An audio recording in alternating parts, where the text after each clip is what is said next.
और महाराज वो गया, वैसी मायामय रसोई बनाई।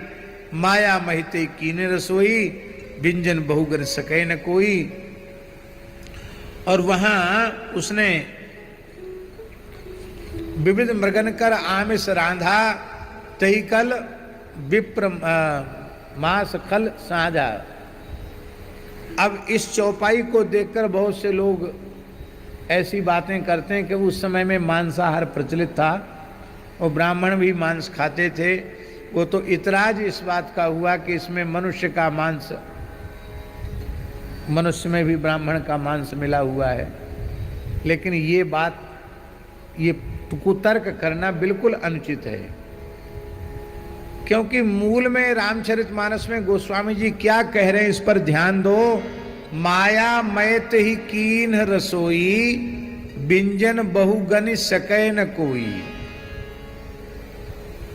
माया मयत ही कीन रसोई, ये तो उसमें व्यंजन बहुगन सकै न कोई।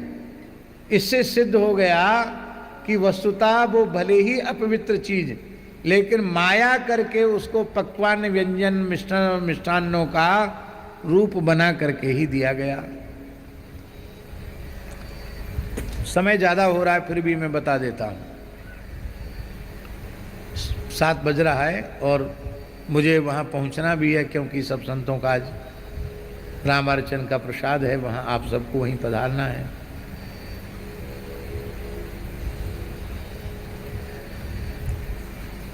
निम्बार्क संप्रदाय के सिद्ध संत बाबा श्री माधवदास जी टोपी कुंज वाले श्री महंत माधवदास जी महाराज थे, जिनसे पूज्य पंडित जी ने भक्तमाल का प्रसाद प्राप्त किया था। सिद्ध पुरुष थे